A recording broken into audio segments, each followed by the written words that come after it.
નમસ્કાર, જય હિન્દ, જય ભારત. હું યુવરાજસિંહ જાડેજા. ગુજરાતમાં જોવા જઈએ તો જે ઉચ્ચ અધિકારીઓ છે એ ઉચ્ચ અધિકારીઓ નાના કર્મચારીઓને ક્યાંક ને ક્યાંક હઠાગ્રહી સ્વભાવને કારણે અને તેની સાથે સાથે જે કર્મચારીને ગુલામ સમજવાની જે માનસિકતા છે એને કારણે આજે એક પત્નીએ પોતાના પતિને ગુમાવ્યા છે, બાળકે પોતાના પિતાને ગુમાવ્યા છે. અને આ જે કહી શકાય જે ઘટના બની છે આજે સવારે 6 વાગે કોડીનાની અંદર જે BLO ની જે કામગીરી કરી રહ્યા હતા ત્યાં ઘટના બની છે. પતિ કહી શકાય કે સવારે 6 વાગે એને પોતાનો દેહ મૂક્યો છે અને જે કારણ જે દર્શાવવામાં આવી રહ્યું છે કે ભાઈ એની ઉપર કામનું જે ભારણ એટલે કે જે SIR ની જે કામગીરી અત્યારે વર્તમાનમાં ચાલુ છે એ SIR ની કામગીરીમાં કામનું ભારણ એની પર સતત વધારે આપવામાં આવી રહ્યું હતું, તેને ટાર્ગેટ આપવામાં આવી રહ્યા હતા અને સતત એક કામનું પ્રેશર એટલે કે દબાણ એની ઉપર કરવામાં આવી રહ્યું હતું અને જો કાર્ય પૂરું ન થાય તો એને ધમકીઓ આપવામાં આવતી હતી, તેની ધરપકડ સુધીની એ વાત ત્યાં સુધી એને મૂકવામાં આવતી હતી. એટલે તમે વિચારો કે આપણે વાતો કરીએ છીએ ડિજિટલ ઇન્ડિયાની, પરંતુ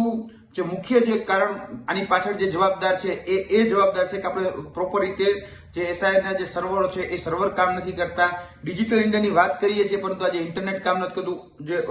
જે આવા જે OTP યોગ્ય રીતે નથી આવતા અને જે કાર્ય જે SIR ની કામગીરી છે એને ના નથી પાડતું. કોઈ કર્મચારી એ SIR ની કામગીરી કરવાની ના જ નથી પાડતું, પરંતુ શિક્ષકો જે છે એ શિક્ષકો પાસે આજે જે દબાણના ભાગરૂપે જે કામગીરી કરવામાં આવે છે તેને કારણે કદાચ આ ઘાટ ઘટાડો છે.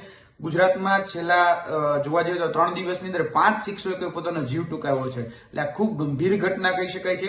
શિક્ષકો છે એનું જે મૂળ કાર્ય હોય તો એ શિક્ષણનું છે, બાળકોને એને ભણાવી ગણાવીને આગળ મોકલવાનું કામ એનું મૂળ કાર્ય હોય છે. પરંતુ આજ વખતે જે શિક્ષકો જે છે કાં તો એને ગામની અંદર તીડ ભગાડવા માટે એનો ઉપયોગ કરવામાં આવે છે, ગામની અંદર શૌચાલય ગણવા માટેનો ઉપયોગ કરવામાં આવે છે, પ્રિસાઇડિંગ ઓફિસર તરીકેનો ઉપયોગ કરવામાં આવે છે, મતગણતરીમાં આપણે એનો ઉપયોગ કરતા હોઈએ છીએ. એટલે જે આપણે જેનું મૂળ કામ છે એ નથી કરતા, પરંતુ જે બીજી જે કામગીરી છે એ કામગીરીમાં જ આપણે એને સતત વ્યસ્ત રાખીએ છીએ.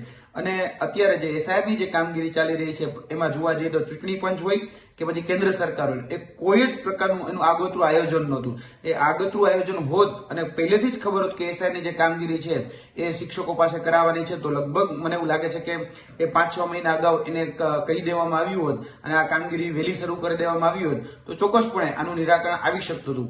અને આ માધ્યમથી, આ વિડીયોના માધ્યમથી અમે એ પણ અપીલ કરીએ છીએ કે વર્તમાનમાં જે BLO ની જે કેડર BLO જે છે એની કોઈ હંગામી કેડર ઊભી કરવામાં આવે અને એ હંગામી કેડર છે એને ટેમ્પરરી બેઝ ઉપર ખાસ કરીને ઊભી કરવા જોઈએ. તેની સાથે સાથે જે કર્મચારીઓ છે, જે અધિકારીઓ છે, જે કર્મચારીઓને પ્રેશર કરી રહ્યા છે એ પ્રેશર કરવાનું બંધ કરવું જોઈએ. કેમ કે જેમ રબરને જેમ વધારે ખેંચો ને તેમ એ તૂટી જતું હોય છે. એમ આજે જોવા જઈએ તો ઘણા બધા શિક્ષકોએ પોતાનો જીવ ગુમાવ્યો છે. એટલે આ ખૂબ ગંભીર બાબતો છે અને આ બાબતોમાં અમે સરકાર પાસે અપીલ કરીએ છીએ કે તાત્કાલિક ધોરણે એ જે શિક્ષક છે એના પરિવારને યોગ્ય વળતર આપવામાં આવે, 1 કરોડ સુધીની રકમ સહાય રૂપે આપવામાં આવે. તેની સાથે સાથે જે એના બીજા પરિવારજનો છે એ પરિવારજનોને સરકારી નોકરી, જો એના બીજા જે પરિવારજનો છે એને સરકારી નોકરી પણ આપી શકાય તો એ આપવી જોઈએ. આપણે ચૂંટણી જેવી ન બનવું જોઈએ અને જે બાબતો છે એ બાબતોમાં બહુ જ સંયમતાથી કામ લેવાની એ ખૂબ ખાસ જરૂરિયાત અત્યારે દેખાઈ રહી છે. આપણે બહુ મોટી મોટી વાતો કરતા હોઈએ છીએ ડિજિટલ ઇન્ડિયાની,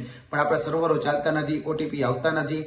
રાતે 12 વાગ્યા સુધી કોડીનાના કર્મચારી કામ કરતા હતા, સવારે 6 વાગે એ કહી શકાય કે મામલતદાર હોય તો એ પ્રેશરાઇઝ કરતા હોય છે, તેને કારણે આજે ક્યાંક ને ક્યાંક જીવ ગુમાવવાનો વારો આવ્યો છે. આવી ઘટના ભવિષ્યમાં ન બને એના માટે તાત્કાલિક ધોરણે આની પર એક્શન લેવામાં આવે એવી અમારી માંગણી છે. જય હિન્દ, જય ભારત.